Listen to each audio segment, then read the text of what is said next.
اپنے مسائل کو حل کرنے کے لیے سبسکرائب کریں آپ کے مسائل کا حل۔ محمد رفیع صاحب پوچھ رہے ہیں، میں بتا نہیں رہا کہاں سے ہیں تاکہ ایسا نہ ہو ان کے گھر والے جان لیں۔ میری عنقریب شادی ہونے والی ہے، مجھے زوجہ سے قربت کا سنت طریقہ بتا دیں۔ یہ سوال حیا کے خلاف ہے اور میں حیا کے خلاف سوالات نہ پڑھتا ہوں نہ اس کے جواب دیتا ہوں، لیکن چونکہ یہ سوال بہت زیادہ لوگ پوچھتے ہیں تو میں نے ہمت کر کے آج یہ پڑھ لیا ہے، اور اس میں لوگ غلط گائیڈ بھی کر رہے ہیں، تو اس لیے میں اس کا جواب دے رہا ہوں کہ اسلام میں کوئی خاص طریقہ نہیں ہے اس کا۔ اس پہ فالتو کتابیں لوگوں نے لکھی ہوئی ہیں، پتہ نہیں کیا کیا، وہ ایسے ہی لوگوں کی آ رہا ہے۔ تو یہ چیز نیچرل ہے۔ جیسے کوئی پوچھے کھانا کھانے کا طریقہ کیا ہے، تو بھائی منہ میں نوالا ڈال کے چباؤ، نگل لو، خود بخود فطرت سکھاتی ہے انسان کو۔ تو ایسی زوجہ کے قریب فطرت خود سکھا دیتی ہے۔ ہاں، شریعت نے جس طریقے کو حرام قرار دیا ہے وہ سب کو معلوم ہے کہ جو ہے وہ اللہ تعالیٰ نے جو بدکار لوگ جس طرح سے کرتے ہیں، جو لڑکوں سے بدفعلی کرنے والے لوگ ہیں، وہ طریقہ حرام ہے۔ تو باقی اللہ تعالیٰ نے میاں بیوی کا معاملہ رکھا ہے، ایک دوسرے کا لباس ہے، تو کمرے کی باتیں ہیں وہ جیسے چاہیں مناسب سمجھیں، وہ ان کا اپنا ذاتی عمل ہے، اس کا کوئی خاص طریقہ نہیں ہے، اور یہ نیچر انسان کو خود سکھاتی ہے۔ نہ یہ طریقے نہ کسی سے سیکھنے کی ضرورت ہے۔ بعض لوگ تو حد درجے کی بے شرمی کرتے ہیں، وہ شادی سے پہلے جو ہے وہ فحش فلمیں دیکھتے ہیں تاکہ ہمیں طریقہ آ جائے۔ یہ انتہائی درجے کی بےہودگی ہے، انتہائی درجے کی ایک لعنتی عمل ہے یہ۔ تو یہ کوئی خاص طریقہ نہیں ہے۔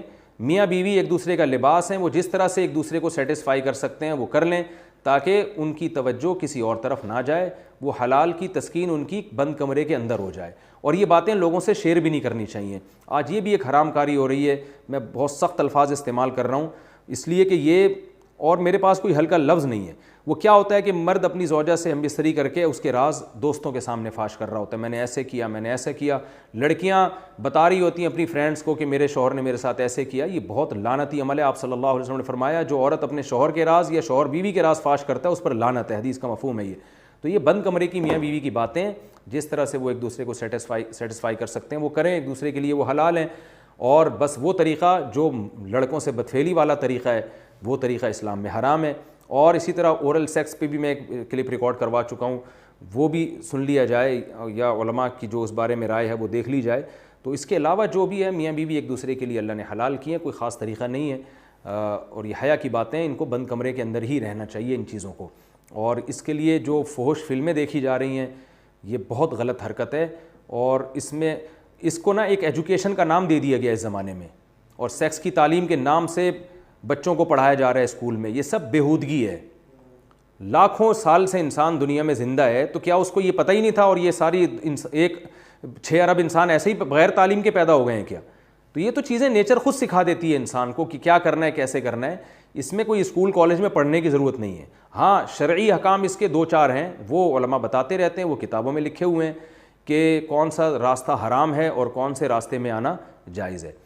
تو اس لیے میں نے بہت ہی دل پہ پتھر رکھ کے آج اس کلپ کو ریکارڈ کروایا ہے، تاکہ لوگ اس بارے میں غلط طرف نہ جائیں اور ایک چیز کو ایک بہت بڑا ایشو نہ بنا لیں لوگ۔ شہد کھانے کا صحیح طریقہ کیا؟ صبح خالی پیٹ شہد کھا سکتے ہیں؟ نیز شہد کھانے کا سب سے بہتر طریقہ بتا دیں۔ محمد اسلام بہار سے۔ محمد اسلام صاحب، آپ نے مجھے حکیم سمجھا ہوا ہے، میں حکیم نہیں ہوں، نہ میں ڈاکٹر ہوں۔ شہد جس طرح سے کھائیں کھا سکتے ہیں۔ اچھا، شہد کے فضائل میں اتنی بات تو ثابت ہے کہ اس میں شفا ہے، باقی کھانے کے جو طریقے حدیثوں میں بیان کیے جاتے ہیں نا، یہ ضعیف من گھڑت حدیثیں اکثر، کہ جو خالی پیٹ شہد کھائے گا اس کو یہ فائدہ ہوگا، ایسی کوئی روایتیں نہیں ہیں، موضوع من گھڑت روایتیں ہیں۔ کچھ شہد کے بارے میں حدیث صحیح بھی ہے، لیکن عام طور پر جو حکیموں کی کتابوں میں حدیثیں لکھی ہوتی ہیں اکثر من گھڑت ہیں۔ تو شہد کھائیں، بس نہار منہ کھائیں، ناشتے کے بعد کھائیں، یا آپ جانیں، آپ کا پیڑ جانیں، آپ کے محلے کے ڈاکٹر یا حکیم جانیں۔ تو میں تو آپ کو یہ بتاؤں گا کہ کھائیں ضرور، خالص شہد و بشرطے کے۔ بیوی اولاد نہ چاہے تو شوہر کیا کرے؟ اگر بیوی اولاد نہ چاہے تو کیا کرنا چاہیے؟ میری ایک بیٹی بھی ہے جو 4 سال کی ہے، جب میں بیوی سے کہتا ہوں کہ ایک اور بچہ ہونا چاہیے تو وہ خوش نہیں ہوتی، وہ کہتی مجھے اور نہیں چاہیے، لیکن میں چاہتا ہوں کہ اور بچے ہوں، اس صورت میں مجھے کیا کرنا چاہیے؟ محمد سعد صاحب برطانیہ سے۔ اگر آپ کی وائف کو کوئی بیماری نہیں ہے خدا نخواستہ، کہ کوئی ماہرین یہ کہہ دیں کہ ان کے بچہ ہوا تو مرنے کا خطرہ ہے یا بہت شدید بیمار ہو جائیں گی، ایسی کوئی بیماری نہیں ہے، تو پھر وائف شوہر کی اجازت کے بغیر اولاد نہیں روک سکتی۔ نہ تو شوہر اولاد روک سکتا ہے بیوی کی اجازت کے بغیر، نہ بیوی اولاد روک سکتی ہے شوہر کی اجازت کے بغیر، اس لیے کہ نکاح کا جو ایگریمنٹ ہے نا، اس کی بیس اصل میں اولاد ہی ہے۔ قدرت نے مرد اور عورت کا جو ملاپ رکھا ہے، یہ بلکہ کسی بھی جنس میں، جانوروں میں بھی، پودوں میں بھی، جو نر اور مادہ کا ملاپ ہے نا، وہ اصل میں نسل کو بڑھانے کے لیے، اس کی ریزن ہی یہی ہے، اس کے علاوہ اور اس کی بنیادی وجہ ہے ہی نہیں کوئی۔ تو حتیٰ کہ نبی صلی اللہ علیہ وسلم نے جو صحابہ کو نکاح کے بغیر زندگی گزارنے سے روکا، اس کی وجہ بھی یہی ہے کہ یہ چیز نسل روکنے کا ذریعہ بنتی ہے۔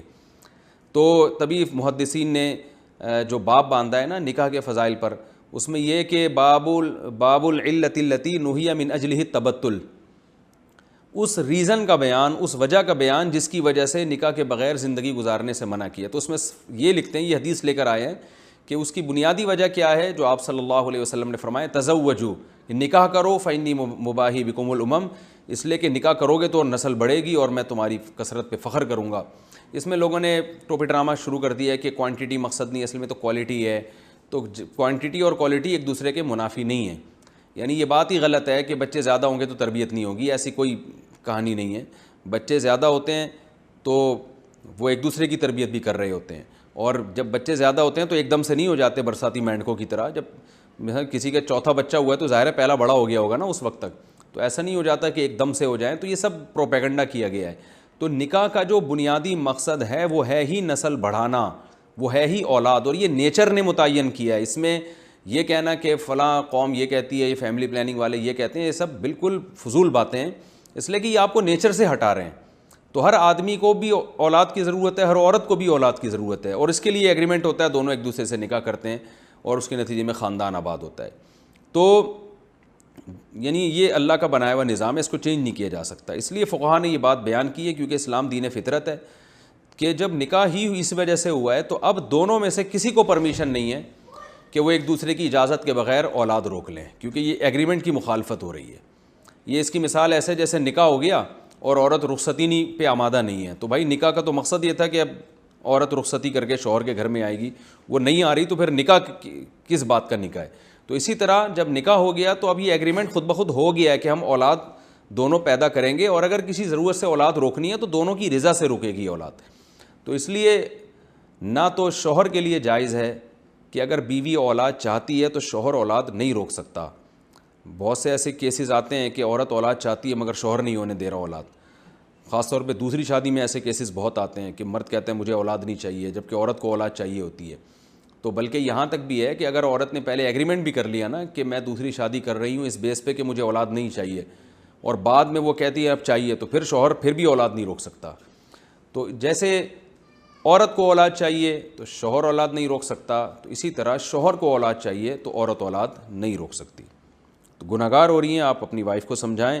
اور اصل میں پروپیگنڈا بہت کیا گیا ہے نا، تو اس پروپیگنڈے سے آج کل خواتین متاثر ہیں، تو ان کو بتائیں کہ اسی میں آپ کی صحت بھی ہے، آپ کی صحت بھی اچھی ہو جائے گی، اور آپ کو اللہ کی طرف سے ایک سہارا ملے گا، بڑھاپے کا سہارا ملے گا۔ گھر ابھی تو جوانی ہے، تو جوانی میں تو جو ہے نا سوچیں کچھ اور ہوتی ہیں، لیکن یہ جوانی ڈھلکنے میں ٹائم نہیں لگتا، اور خواتین کی تو جوانی بہت جلدی ختم ہو جاتی ہے۔ یہ بات خواتین سن کے غصہ تو بہت کرتی ہیں، لیکن حقیقت یہی ہے کہ عورت پہ جوانی بہت جلدی ختم ہوتی ہے، تو اس کو تو اولاد کی ضرورت زیادہ ہے تاکہ اس کا گھر بھرا ہوا ہو، بچے بیٹے ہوں، بیٹیاں ہوں، بہویں ہوں، پوتے نواسے ہوں، لیکن وہ ان کو وہ لگ رہا ہوتا ہے کہ ہم جیسے ابھی ہیں قیامت تک ایسے ہی رہیں گے، تو ایسا نہیں ہوتا بھائی۔ فطرت سے اللہ کا واسطہ نہ لڑیں، اپنے فیوچر کو سامنے رکھیں، اولاد ملے گی۔ لوگ کہتے ہیں بگڑے ہوئے بچے نہ ہو جائیں، تو ہو سکتا ہے، میں اس لیے کہتا ہوں بھائی اتنے بچے پیدا کرو کہ اسپیئر میں 2-3 بگڑنے کے لیے بھی رکھو۔ ایک آدھی ہوا اور وہ بگڑ گیا تو کیا حشر ہوگا آپ کا بڑھاپے میں۔ تو اتنے بچے پیدا ہوں کہ 2-4 سدھریں گے، یعنی سارے بگڑے بھی تو کم از کم 1-2 تو سدھرے گا نا اس میں۔ تو اسپیئر میں جیسے ایک اسپیئر ٹائر رکھتے ہیں نا گاڑی میں، تو ایک آدھ بچے اسپیئر میں بگڑنے کے لیے بھی رکھیں کہ یار اتنے ہوں کہ 2-4 بگڑ بھی گئے تو آپ کی صحت پہ اثر نہ پڑے اس سے۔